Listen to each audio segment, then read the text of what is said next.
Cyber crime के जरिए कैसे ठगी में आते हैं लोग, आइए इस बारे में जानकारी करते हैं चंचल त्यागी सीओ सदर फिरोजाबाद से, जिन्होंने विस्तृत जानकारी देते हुए लोगों को सावधान रहने की आवश्यकता बताई।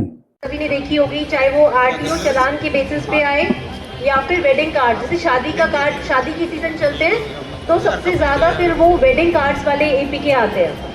या फिर उसके साथ साथ कभी कभी ऐसा होता है कि हमारे यहाँ पे आधार बेस्ड ऑथेंटिफिकेशन, जैसे हमको आधार अपडेट कराना है तो उसकी भी एक एपीके चल जाती है। तो उसको कैसे हम प्रिवेंट करते हैं, सबसे पहले हमको पता होना चाहिए कि जो एपीके है वो केवल एंड्रॉयड फ़ोन में ही डाउनलोड होता है। तो अपने फ़ोन में सभी को ऑटो डाउनलोड हटा देना है, क्योंकि जब आप ऑटो डाउनलोड करते हैं तो कोई भी वायरस है, कोई भी मेलवेयर है, वो ऑटोमेटिकली आपके उसमें फ़ोन में डाउनलोड हो जाता है और आपकी जितनी भी इंफॉर्मेशन है वो कॉम्प्रोमाइज़ हो जाती है, चाहे वो आपके पासवर्ड्स हो, चाहे आपके बैंक डिटेल्स हो, वो कुछ भी। दूसरे तरीके का अभी जो क्राइम चल रहा है वो है स्टेगनोग्राफी। स्टेगनोग्राफी मुझे लगता है बहुत लोगों को पता नहीं होता है। जो फोटोज़ आपको फॉरवर्ड होती हैं उसमें एक कोड रहता है, वो हमको दिखेगा नहीं, ना उसके नीचे कोई लिंक होगा, ना उसके नीचे कुछ लिखा होगा। तो स्टेगनोग्राफी में बेसिकली हिडन कोड होता है। जैसे ही आप उस इमेज को डाउनलोड करोगे आपका फ़ोन कॉम्प्रोमाइज़ हो जाता है। इसीलिए कभी भी कोई अननोन आदमी है, जैसे फॉरवर्ड कर देते हैं हम भगवान की इमेजेस फॉरवर्ड करते हैं, कोई वैसे कोई सीज़न जैसे होली आ रही तो होली की इमेजेस हम डाउनलोड करते हैं, तो वो ऑटोमेटिक कभी डाउनलोड नहीं करनी है। उसके लिए हमें क्या करना है, अपने फ़ोन में सभी को एम कवच डाउनलोड करना है। एम कवच भारतीय इंडियन गवर्नमेंट ने एक ऐसा ऐप जनरेट किया है जिसके माध्यम से हम ये आइडेंटिफाई कर पाते हैं कि हमारे फ़ोन में यदि कोई वायरस है तो वो उसको आइडेंटिफाई कर देता है।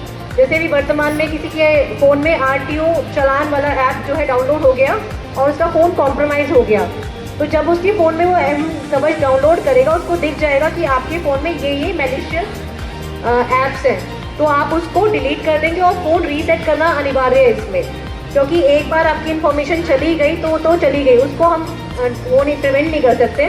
लेकिन आगे जो आपकी इन्फॉर्मेशन वो कहीं ना जाए, इसलिए हमको उसको रीसेट करना है फ़ोन को। तीसरा हमारा जो साइबर क्राइम चल रहा है वो है एड बेस्ड। हम सभी फेसबुक यूज़ करते हैं, हम सभी इंस्टाग्राम यूज़ करते हैं और अब जो है व्हाट्सएप पे भी एड्स आती हैं। तो एड्स में मैं आपको एक छोटा सा एग्जांपल देती हूँ जो कि यहाँ पे मैंने फिरोज़ाबाद में देहात क्षेत्र में बहुत देखा है। इंस्टाग्राम पे एक ऐड आएगी, जो भैंस होती है, एक भैंस की फ़ोटो आएगी, उसके नीचे कॉन्टैक्ट नंबर होगा कि ये अवेलेबल है। आप उससे जब संपर्क करेंगे वो आपको व्हाट्सएप से कनेक्ट करेंगे और कनेक्ट करने के बाद वो आपको लगातार उसकी फ़ोटोज़ अपडेट करते रहेंगे कि अब हम यहाँ से भेज रहे हैं, अब हम यहाँ तक पहुँच गए। और जैसे ही वो आधे रास्ते, वो बताते हैं कि हम आधे रास्ते आ गए हैं, वो आपसे कहेंगे कि हमारे इसमें जो है ई वे बिल जो होता है या फिर हमारे इसमें रिचार्ज ख़त्म हो गया है, या आप पेमेंट कर दीजिए, हमें आने में थोड़ी सी डिफ़िकल्टी हो रही है। तो वहाँ से वो पेमेंट करा लेते हैं, उसके बाद वो आपको ब्लॉक कर देंगे। तो ये भी एक बहुत बड़ा जो है साइबर क्राइम चल रहा है।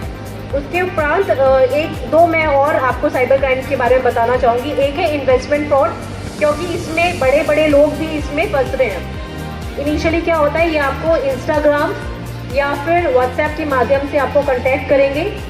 आप जब इनको लगता है कि हाँ ठीक है आप इन्वेस्ट करने में रेडी हैं, तो सबसे पहले वो आपको टारगेट्स देंगे। कैसे टारगेट्स होते हैं कि जैसे कोई होटल है कि आपको उसकी बस रेटिंग करनी है, या कोई और कुछ चीज़ है उसकी आपको बस रेटिंग करनी है। जैसे ही आप वो रेटिंग करना शुरू करते हैं तो उनको पता चल जाता है कि आप उनके चंगुल में आने लग गए हैं। फिर वो आपको मिनिमम अमाउंट जैसे 1000 रुपये से 2000 रुपये से इन्वेस्ट करने के लिए बताएंगे।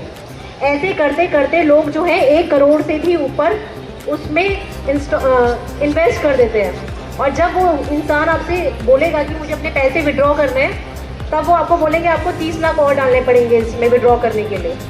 तब वो आदमी रियलाइज़ करता है कि उसके साथ तो फ्रॉड हो गया है। और ये प्रोसेस होने में करीबन 1 साल हो जाता है जब इंसान को पता चलता है कि मेरे साथ फ्रॉड हो गया है। तो वो पैसे फिर वापस नहीं आते हैं। इसलिए सतर्कता इसी में है कि आप लोग ये देख लें कि जो भी इन्वेस्ट करने वाली कंपनी है क्या वो RBI के द्वारा रजिस्टर्ड है कि नहीं है। और 5वां फ्रॉड है हमारा बच्चों से रिलेटेड। कई बार क्या होता है बच्चों की फोटो मॉर्फ करके, मतलब शरीर किसी का होगा, फेस किसी और का होगा, तो कोई भी फोटो परेशान करने के माध्यम से वो लोग जो है उसको आपस सर्कुलेट कर देते हैं। उसको प्रिवेंट करने के लिए बहुत ही अच्छा गवर्नमेंट ने इनिशिएटिव लिया है stopncii.org। कोई भी बच्चा जिसकी चाहे फोटो अपडेट उसमें अपलोड हुई हो, या कोई उसका परिवारजन या पुलिस वाले या कोई भी अन्य, उसमें एक इवेंट क्रिएट करके फ़ोटो अपलोड कर सकते हैं। और जितनी भी वेबसाइट्स हैं, चाहे वो फेसबुक है, चाहे इंस्टाग्राम है, चाहे वो ऐसी डार्क वेब पेज जैसी चली जाती हैं, वो सब वहाँ से डिलीट हो जाती है। तो ये बहुत इम्पॉर्टेंट है।